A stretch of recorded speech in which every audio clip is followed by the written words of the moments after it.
like, bro. She got a kid. Look at his back. Oh my god.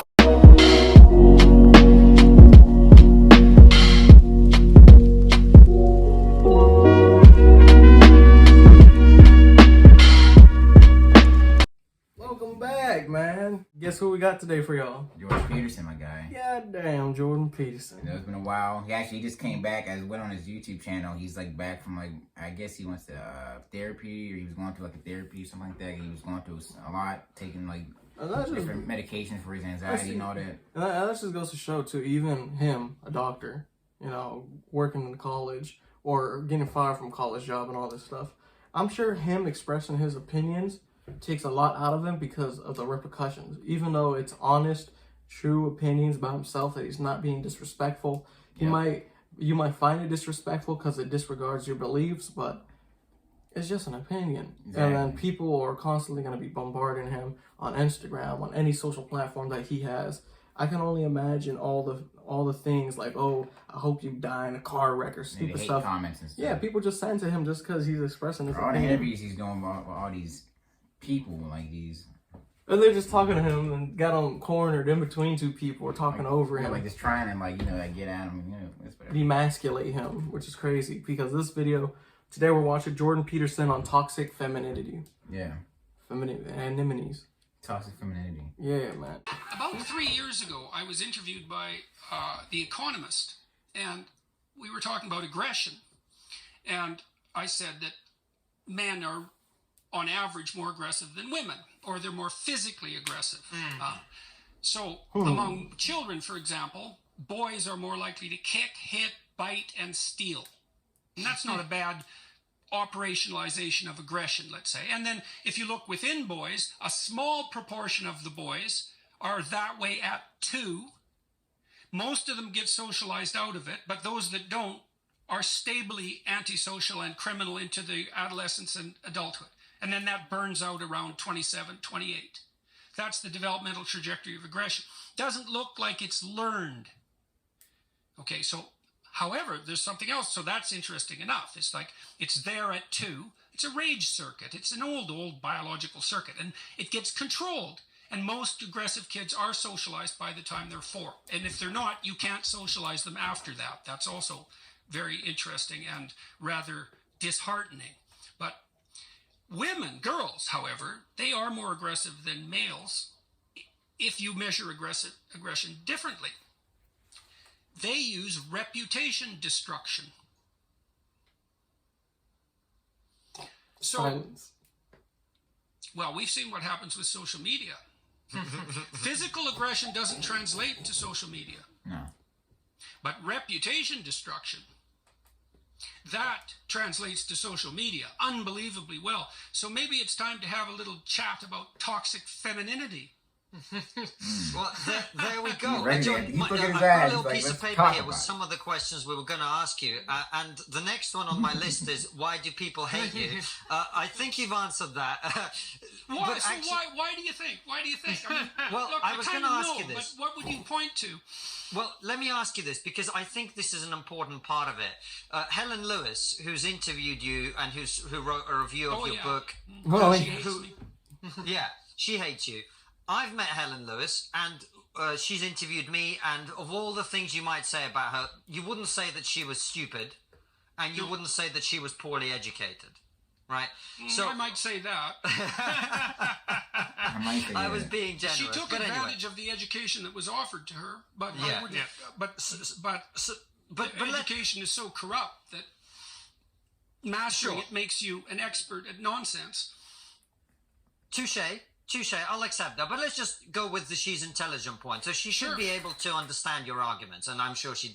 Imagine studying for some of your entire life for someone to absolutely like debunk your theory or like just like completely undermine it. Like even going to school being taught a certain thing a certain way, and it's just not the way it was. Like you're being spoon-fed. And yet I noticed time after time where an intelligent person, even Kathy Newman, you wouldn't say that she's stupid, and lots of others come after you with a vitriol and a visceral. You can feel it. You can when you're watching. You should be there. Yeah, right. Well, but I went to the GQ interview. Yeah. Look, I've got to say, when I went to the Kathy Newman interview, Kathy Newman was very professional. We met in the green room beforehand. She was perfectly polite, in a professional sort of way, you know, but that's fair enough. Professional politeness beats the hell out of, you know, random rudeness. So I'll take it. When I walked into the GQ interview, and I was already pretty worn out at that point. There was a photo shoot first and then the interview. And that place was hostile right from the moment I walked in. And so I'm kind of on edge in that interview because I could feel that. And it was like the stage was set long before I walked into that. And so there wasn't even professional politeness. It was, you know, people can freeze up a room. Some people are really good at that. I think maybe it has to do with smell. You know, I lived with someone once, and you could tell if they were upset when you walked into the house. You get kind of an uneasy feeling. And the only explanation I have for that is that it's related to smell at some unconscious level. In any case, the GQ interview atmosphere was unbelievably tense. And I was sort of in there for 45 minutes before I started talking. So I was already in the position of a cat who hears dogs barking down the street. So, in any case, it still isn't obvious to me what it is that causes such animosity. Well, let me posit a theory, Jordan, because this is what I really wanted to ask you. You tweeted the other day when Helen Lewis published her review of your book. You said, "Why do you hate me? I've tried to be a good man." And I replied saying, "I think you've answered your own question." And my fear is, and my question to you is, do you think that fundamentally, you mentioned toxic femininity. I don't like to get into this whole gender thing in that way because the whole gender war is a stupid thing to me as far as I'm concerned. But I do think it's possible that we live in a society where some people, those people that I'm talking about, they don't want strong men. They don't want men to be better. They want men to be weaker. And they see you as an agent of change who helps men to be better. And I don't know. I just see like this thing of complacency. Like you want people to think a certain way. If you don't think a certain way, then you're this or you're that. Or you get canceled or you do this. Like, there's no freedom. It's like even people getting blocked, bro. People getting blocked for expressing their opinions or saying certain things. Or like you can't just do that. Yeah, Tyler Crowder just got on his ass and blocked everything. He actually took the Hodge twins to post this video for me to even know. So.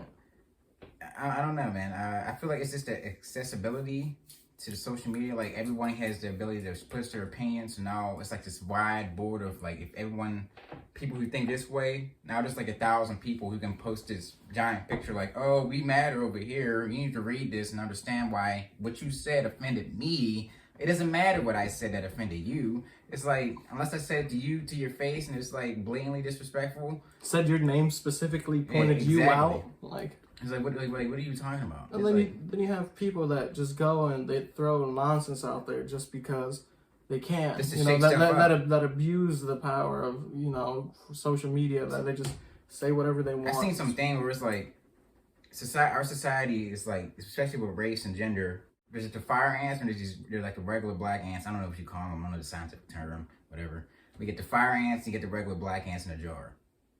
If you leave that jar there and just leave it alone, they get along just fine. But when an outside force comes out and shakes that jar and gets things stirring, all the ants, the fire ants are attacking the other ants, and it's just like we have to start asking ourselves, who's shaking up the jar before we even start to act out or cancel people, whatever you want to call it. That was well said, man. That was well said. They are scared of that. Well, if you've had bad experiences with men, and, you know, that's probably the universal female experience, right? Because we all fall short of the ideal. And, of course, that's deeply disappointing to women, just as women who fall short of the ideal are deeply disappointing to men. But let's say you've had less than ideal relationships, perhaps with any man in your life. It might make it very difficult for you to distinguish between authority and power, right? Because if authority is misused, it looks like power, and misused power is tyranny. And so the best thing to do in the case of misused power, is to reduce the power. And if authority and competence never enter the issue, never enter the question, then you don't ever think you're sacrificing something. You're just dampening down the possibility of tyranny. This is partly why the oppressive patriarchy narrative is so distasteful to me. It's like, look, fair enough, you know, I mean, every hierarchical system has its tyrannical aspect.